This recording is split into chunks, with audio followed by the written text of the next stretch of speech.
महुआ ने कहा, यहाँ का घर बेचकर किसी गांव के छोटे से घर में जाकर रहूंगी। वहां रहूंगी जहां कोई मुझे पहचानता ना हो। अजीजन बाई ने कहा, जब तुमने ये छोड़ने का फैसला कर ही लिया है तो मैं तुम्हें नहीं रोकूंगी, लेकिन मैं चाहती हूँ कि तुम मेरी बुआ के गांव जाकर रहो।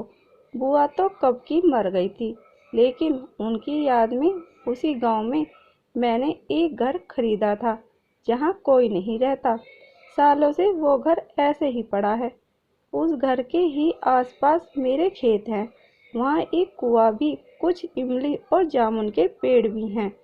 अगर सही सलामत होंगे तो ये मैंने अपने रहने के लिए बड़े शौक से खरीदा था।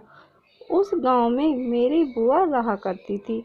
वो मुझे बहुत प्यार करती थी। मेरी माँ के मरने के बाद मैं कुछ समय तक उनके पास रही। फिर मेरे पिता दूसरी ब्याह रचा लाए और सौतेली माँ ने मुझे चंद पैसों के लिए कोठे पर बेच दिया। मैं घर की अहमियत खूब समझती हूँ, इसलिए तो मैं किसी भी लड़की से जिस्म का धंधा नहीं करवाती। लेकिन अगर मैं वहाँ रहने लगती तो मेरे यहाँ जो अनाथ और मजबूर लड़कियाँ रहती हैं उनका क्या होता, यही सोचकर मैं वहाँ नहीं गई। लेकिन अब तुम वहाँ जाकर रहो। आज से मैं वो घर और ज़मीन तुम्हारे नाम करती हूँ। कल ही उसके पेपर बनवाकर तुम्हें सौंप दूँगी। तुम वहाँ आराम से जाकर रहो। नहीं अजीजन बाई, इतना एहसान मत करो मुझ पर। मैं कोई ना कोई इंतजाम कर लूँगी।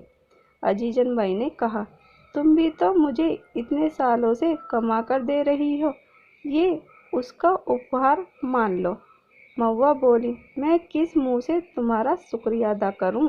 बस कभी कभी मुझसे रहना। बस मैं कि तुम एक इज्जत की जिंदगी बसर करो, जो मैं नहीं कर पाई। और इतना कहते कहते अजीजन बाई सुबक पड़ी।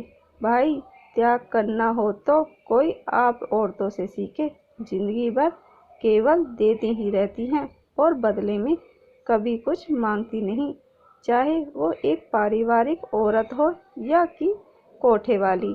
फिर भी औरतों को ही हमेशा कसूरवार ठहराया जाता है। प्रभात सिंह ने बोला, वो हम औरतों का नसीब है जमींदार साहब।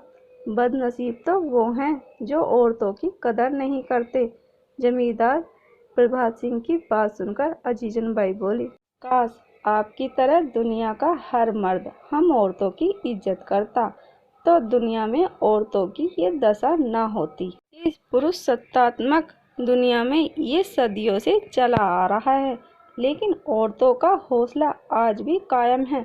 जो एक जीव को धरती पर ला सकती है वो कुछ भी कर सकती है, बस करना नहीं चाहती, क्योंकि उसकी ममता और उसके भीतर जो दया का भाव है वो उसे गलत काम करने से रोकता है। अगर औरत उसी दया और ममता मर्दों में 1% भी आ जाए तो उस दिन ये दुनिया बदल जाएगी। जमींदार प्रभात सिंह ने कहा। अजीजन बाई बोली, शायद सही कहते हैं आप। चलिए फिर अब हम चलते हैं, बच्चे इंतजार करते होंगे। जी अच्छा, मोतीबाई बोली। ठीक है तो मोहतरमा, जब आप अपने नए ठिकाने पर पहुंच जाएं तो हमें खत लिखकर बता दीजिएगा। सगी बहन न सही आप मेरे लिए, लेकिन मैंने तो आपको सगी से भी ज़्यादा माना है। कभी कभी अपने इस भाई को याद फरमाइएगा। और इतना सुनते ही महुआ ने उनके चरण स्पर्श करते हुए कहा, आपने तो मेरा साथ सगे भाई से भी बढ़कर दिया है। मेरे मुश्किल हालात में आप हमेशा मेरे साथ खड़े रहे। आप हमेशा मेरे संरक्षक बनकर आए। आपके चरण तो स्पर्श कर ही सकती हूँ भाई साहब। तो ये वादा करो कि हर रक्षाबंधन पर मुझे राखी भेजोगी। जी हमेशा, मरते दम तक, महुआ ने कहा। आप दोनों का ये भाई बहन का प्यार हमेशा कायम रहे, मैं दुआ करती हूँ, अजीजन बाई ने कहा। और इस तरह उस दिन प्रभात सिंह अजीजन बाई के कोठे से चले आए। जल्द ही अजीजन बाई ने घर और जमीन के नए कागजात बनवा दिए और महुआ ने सामान सहित अपना मकान बेच दिया। जिससे उसको उस मकान और सामान के अच्छे दाम मिले। उन पैसों को उसने प्रभात सिंह की मदद से बैंक में जमा करवा दिया। उसने अपने सारे पुराने जेवर भी बेच दिए, सिवाय उन कंगनों के जो सत्येंद्र ने दिए थे। वो कंगन उसने अपनी बहू के लिए थे और पुराने जेवरों के जो दाम मिले उसने उन्हें अपनी दोनों बेटियों में आधे आधे बांटकर उनसे उन दोनों का बैंक में खाता खुलवा दिया। लेकिन उसने अपनी मोटर नहीं बेची। ये सारे काम निपटाकर वो अपनी मोटर में बैठकर निकल पड़ी सोनपुर गांव की ओर। उसे उस गांव में छोड़ने अजीजन बाई भी गई। फिर एक दो दिन ठहरकर अजीजन बाई वापस आ गई। अब मोतीबाई उस अनजाने से गांव में और अनजाने लोगों के बीच पहुंचकर कुछ असहज सा महसूस कर रही थी। लेकिन अब उसने धीरे धीरे अपने आस पड़ोस वालों से व्यवहार बना लिया और गांव में उसने लोगों से अपनी जिंदगी के बारे में कुछ नहीं छुपाया। उसकी बात सुनकर गांव के कुछ लोगों ने तो उससे दूरियां बना ली, लेकिन अभी कुछ परिवार उससे हमदर्दी रखते थे। गांव में कुछ पढ़े लिखे लड़के थे जिनके पास नौकरियां नहीं थी।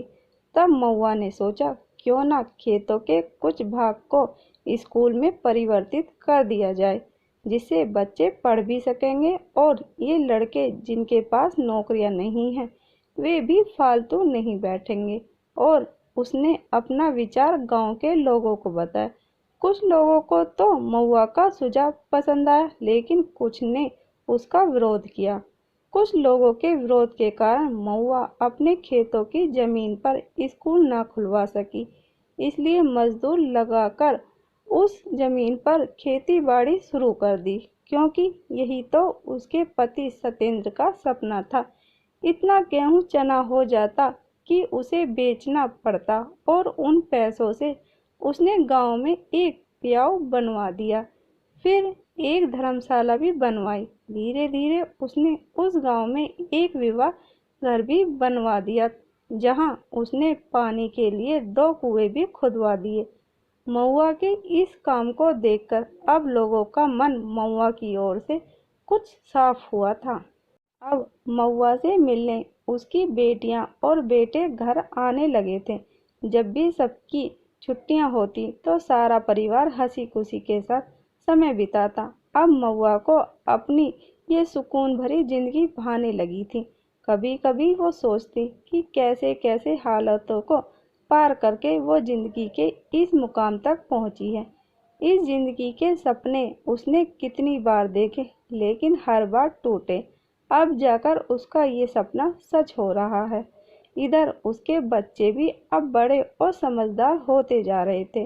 वे भी अपनी जिम्मेदारियों को बखूबी समझने लगे थे।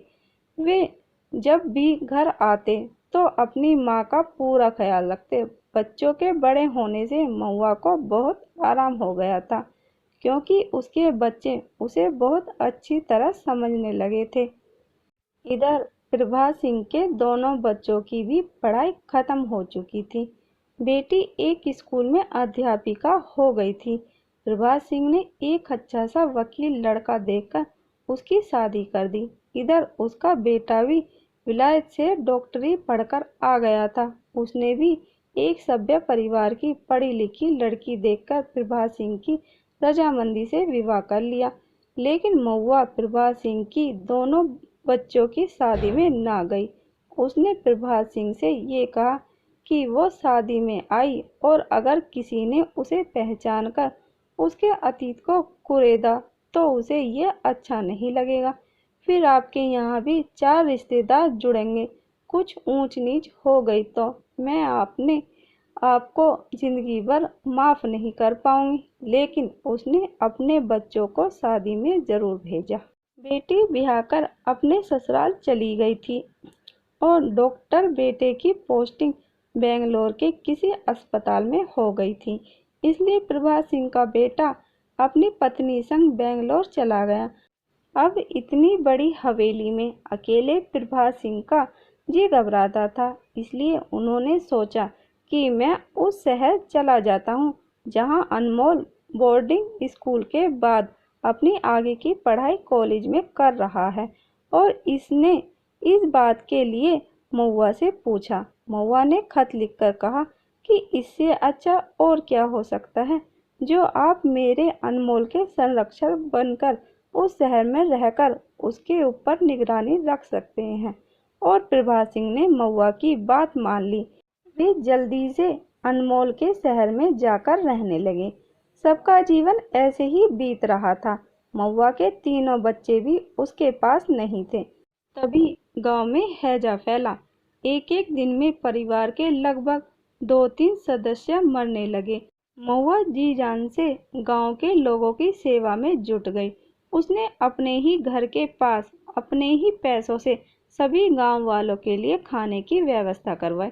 जहां खाना बनने के लिए उसने 2-3 महाराज और 2-3 महिला को लगवा दिया। गांव के बीमार घरों में वो दोनों समय का खाना बंटवाती। उसने शहर में हैजे की दवाइयाँ भी मंगवाई और हर 2 दिन में शहर के डॉक्टर को अपने मोटर भिजवाकर गांव के बीमार लोगों के इलाज के लिए बुलवा लेती। उसकी इस हिम्मत से प्रभावित होकर गांव के और लोग भी उसका साथ देने लगे। उसके अच्छे कामों को लोगों ने अपना लिया और उसके बुरे अतीत को लोगों ने भुलाकर उसे इज्जत बख्शी जैसा कि वो चाहती थी। अब गांव में लोग उसे सम्मान की नजरों से देखते। अब उन सब की नजरों में वो एक महान ममतामयी और दयालु महिला थी। अब महुआ को सब लोग पसंद करने लगे थे। इधर एक दिन महुआ के पास खबर आई कि अजीजन बाई सीढ़ियां चढ़ रही थी। बुढ़ापे का शरीर संभाल न पाई और सीढ़ियों से गिर पड़ी। अस्पताल ले जाते वक्त उसने रास्ते में ही दम तोड़ दिया। ये सुनकर महुआ को कुछ सदमा सा लगा। उसे लगा कि जैसे माँ का हाथ उसके सिर से उठ गया हो। उसने सोचा अभी पिछले महीने ही तो मिलने गई थी उनसे। कितनी ममता से उसने सिर पर हाथ फेरा था और कुछ गहने देते हुए बोली थी, रख ले इन्हें, क्या पता तेरे बच्चों की शादी में ना आऊं तो अपनी नानी की तरफ से ये सब बच्चों को दे देना। मुझे लगेगा कि मैं अभागी नहीं हूँ, मेरी भी बेटी है और नाती नातिन भी हैं। उसकी ये बातें सुनकर महुआ का दिल भर आया था और आते समय अपने आंसू नहीं रोक पाए। उसे क्या पता था कि वो अजीजन से आखिरी बार मिल रही है, लेकिन क्या करें, समय के आगे सब मजबूर हो जाते हैं। इस तरह अजीजन बाई भी एक दिन महुआ को छोड़कर चली गई। समय यूं ही बीतता रहा। महुआ की दोनों बेटियों की पढ़ाई पूरी हो चुकी थी और उन दोनों को अपनी मेहनत के बलबूते पर नौकरियां भी मिल गई। मिट्टू को उसे संगीत कला केंद्र में नौकरी मिल गई जिसमें वो पढ़ती थी। और रिमझिम ने अपनी माँ का सपना पूरा किया। उसने गांव आकर अपनी माँ की जमीन पर ही एक स्कूल खोल लिया। साथ में शाम को वो गांव की लड़कियों को संगीत सिखाने लगी। अपने बच्चों को हंसता खेलता और कामयाब देख वो खुशी से फूल ही न समाती। सब बच्चे अपनी अपनी जगह स्थिर हो गए थे। तभी एक दिन रिमझिम ने आकर महुआ से कहा कि वो किसी से प्यार करती है और उससे ही शादी करना चाहती है। महुआ ने रिमझिम से पूछा कि वो कौन है। रिमझिम बोली, उसके साथ ही कॉलेज में पढ़ता था, बस अपनी नौकरी लगने का इंतजार कर रहा था। वो अब स्टेशन मास्टर हो गया है, इसलिए अब मुझसे शादी करना चाहता है। लेकिन माँ, वो अनाथ है। इतना अच्छा लड़का मिल रहा था महुआ को, भला उसे इस शादी से क्या एतराज हो सकता था। लेकिन एक ही अड़चन थी कि अगर रिमझिम शादी करके चली गई तो स्कूल कौन चलाएगा। लेकिन इस समस्या का समाधान भी जल्द ही हो गया। ये जिम्मेदारी गांव के पढ़े लिखे कुछ लड़कों ने ले ली, क्योंकि अब उन सबको महुआ पर भरोसा हो गया था। इस तरह गांव वालों ने महुआ का सहयोग किया। सबने मिलकर रिमझिम की शादी खूब धूमधाम से की। प्रभात सिंह भी मामा का कर्तव्य निभाने आए। उन्होंने ब्याह का सारा काम देखा। उनके आने पर महुआ को बहुत सहारा हो गया था।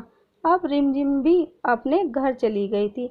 महुआ एक बार फिर से अकेली हो गई, लेकिन उसने मन को फिर काम में लगा लिया और गांव वालों की सेवा में लग गई। इस तरह एक दिन प्रभात सिंह का खत आया कि उनकी नज़र में एक बहुत अच्छा लड़का है, कॉलेज में प्रोफेसर है। अगर हम मिट्टू का ब्याह उस लड़के से कर दे तो मैं उस लड़के की फोटो भी भेज रहा हूँ। परिवार से मैं मिल चुका हूँ, पढ़ा लिखा परिवार है, और मैंने तुम्हारे अतीत के बारे में भी उन्हें सब बता दिया है। उन्हें बस पढ़ी लिखी लड़की चाहिए और उन्हें किसी बात से कोई मतलब नहीं है। प्रभात सिंह का खत पढ़कर महुआ ने हाँ बोल दी और कुछ ही दिनों में रिश्ता भी पक्का हो गया। लेकिन अब तक अनमोल को महुआ के अतीत के बारे में कुछ भी पता नहीं था और महुआ ने प्रभात सिंह और दोनों बेटियों से भी ये बात बताने को मना कर रखा था। महुआ ने अपनी ये जिम्मेदारी बखूबी निभा दी। मिट्टू का ब्याह भी निपट गया और फिर महुआ ने सोचा कि कुछ दिन हरिद्वार में बिताकर आऊं, और महुआ हरिद्वार आ गई। कुछ दिन उसने हरिद्वार में अकेले एकदम शांति से बिताए, फिर गांव वापस आ गई। उसकी 2 जिम्मेदारियां निमट चुकी थी, अब केवल अनमोल बचा था। कॉलेज की पढ़ाई पूरी करने के बाद अनमोल 2 साल के लिए कोई कोर्स करने के लिए विलायत चला गया।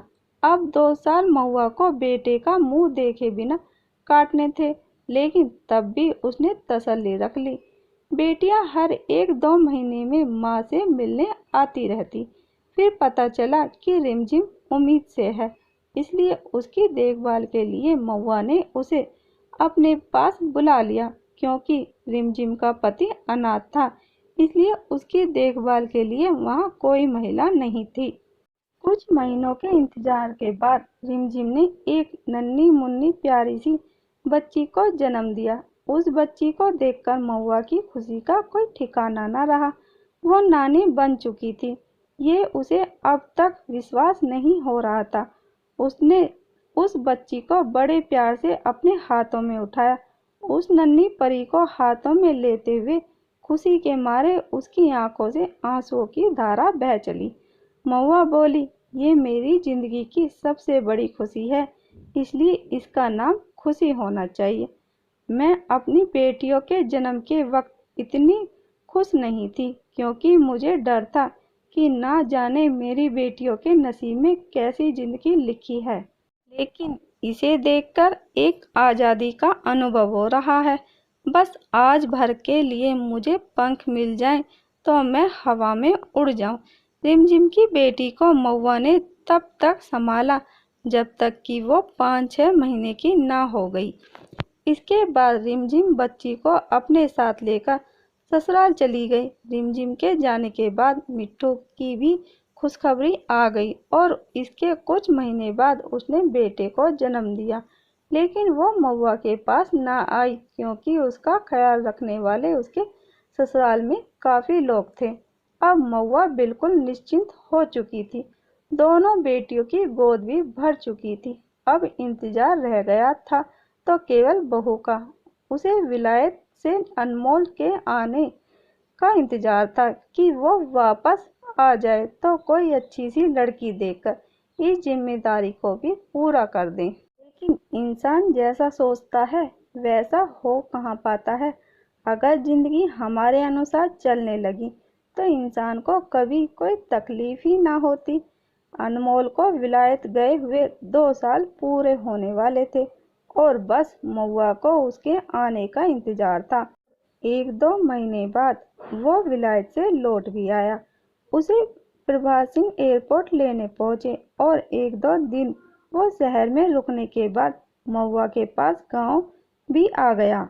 लेकिन विलायत से लौटने के बाद अनमोल को गांव में रहना रास नहीं आ रहा था और 2-4 दिन रहने के बाद अनमोल ने बोल ही दिया कि वो अब गांव में और नहीं रह सकता, वो शहर में ही रहेगा, लेकिन कभी कभी महुआ से मिलने आ जाया करेगा। महुआ को अनमोल की बातों का कुछ बुरा तो लगा, लेकिन उसे ये लगा कि ये तो हमेशा शहर में ही रहा है, इसलिए इसे शहर में रहने की आदत है। और फिर मेरे साथ ये कब तक रहेगा? कहीं नौकरी मिल जाएगी तो मुझे छोड़कर तो इसे जाना ही पड़ेगा। और महुआ ने अनमोल को शहर जाने की इजाज़त दे दी। अनमोल शहर आ गया तो महुआ के कहने पर एक बार फिर प्रभात सिंह उसके संरक्षक बन गए। शहर आने के कुछ ही दिनों बाद अनमोल को एक बहुत बड़े कारखाने में एक अच्छे ओहदे पर रख लिया गया, जहाँ के मालिक को अनमोल अपनी बेटी के लिए जच गया। कारखाने के मालिक कैलाश की बेटी संध्या ने भी एक बार अनमोल को कारखाने के किसी समारोह में देखा तो वो उसे एक ही नज़र में भा गया। उसने अनमोल से दोस्ती कर ली। दोनों की दोस्ती प्यार में बदलते देर न लगी और बात शादी तक आ पहुंची। सेठ कैलाश जी ने सगाई का दिन भी तय कर लिया। इसमें अनमोल भी राजी था और इससे इस मामले पर महुआ ने भी कुछ कहने सुनने की जरूरत भी महसूस नहीं की। ये बात जब प्रभात सिंह तक पहुंची तो वो फौरन महुआ के पास गांव गए और महुआ से बोले, हम ये क्या सुन रहे हैं? लड़का अपनी मनमर्जियाँ कर रहा है और आप बर्दाश्त कर रही हैं। उससे जाकर सवाल क्यों नहीं करती? अब मैं क्या बोलूं और क्या कहूं? उसकी जिंदगी है, जी लेने दीजिए। मैं दखल नहीं देना चाहती, महुआ ने कहा, लेकिन ये गलत हो रहा है, हमें मंजूर नहीं। शादी ही तो कर रहा है अपनी मर्जी से, तो क्या हो गया? महुआ ने कहा, परसों सगाई है, आपको कोई जानकारी है? नहीं, मुझे तो कुछ भी पता नहीं। ना उसका बहनों से कोई वास्ता और ना माँ से। कैसे मति भ्रष्ट हुई है उसकी। रहने दीजिए ना, जो करता है तो करे, बुलाएगा तो चली जाऊंगी, महुआ ने कहा। महुआ से इसी तरह की कुछ बातें करके प्रभात सिंह वापस शहर आ गए और दूसरे दिन अनमोल सगाई के लिए महुआ को लेने गांव पहुंच गया। अनमोल को देखकर महुआ बोली, आज तो नहीं चल सकती, तू अभी जा, मैं कल पक्का आऊंगी। सच माँ, तुम आओगी ना? अनमोल ने कहा। हाँ, आऊंगी। और महुआ का ऐसा जवाब सुनकर अनमोल निश्चिंत होकर शहर वापस आ गया। सगाई वाली शाम महुआ उस जगह पहुंची जहां सगाई थी। खाना पीना चल रहा था, लोगों की चहलकदमी जारी थी। बस सगाई के लिए कुछ और लोगों का इंतजार था। प्रभात सिंह भी पहले से पहुंच गए थे। उनका मन तो नहीं था, लेकिन महुआ के जोर देने पर वे आ गए थे। महुआ जैसे ही पहुंची, महुआ को देखकर अनमोल खुश होकर बोला, तुम आ गई माँ, मुझे पता था कि तुम जरूर आओगी। चलो माँ, मैं सबसे तुम्हारा परिचय करवाता हूँ। और एक एक करके अनमोल ने महुआ का सबसे परिचय करवाया। लेकिन उस भीड़ में से एक शख्स ऐसा भी था जिसने महुआ को पहचान लिया और सबके सामने ये ऐलान करते हुए कहा कि सेठ कैलाश जी, ये औरत आपके होने वाले दामाद की माँ है। ये औरत, कैलाश जी, आपको दुनिया में कोई और लड़का नहीं मिला था जो आप अपनी बेटी की शादी एक तवाइफ के बेटे से कराने जा रहे हैं। क्या बकते हो करोड़ी मल? मेरा होने वाला दामाद एक तवाइफ का बेटा कैसे हो सकता है? कैलाश जी बोले, मैं बकता नहीं हूँ, सच कहता हूँ। मेरी बात पर यकीन ना हो तो इस औरत से खुद ही पूछ लो कि ये मशहूर तवाइफ मोतीबाई है कि नहीं, करोड़ीमल बोला। ये सुनकर महुआ एक पल को शून्य हो गई, जिसका उसे सालों से डर था। आखिर वही हुआ। उसका अतीत आज फिर उसके सामने मुंह फाड़े खड़ा था, उसे निगलने के लिए। अब वो क्या जवाब दे सबके सवालों का? उसे कुछ नहीं सूझ रहा था कि वो क्या कहे और क्या सफाई पेश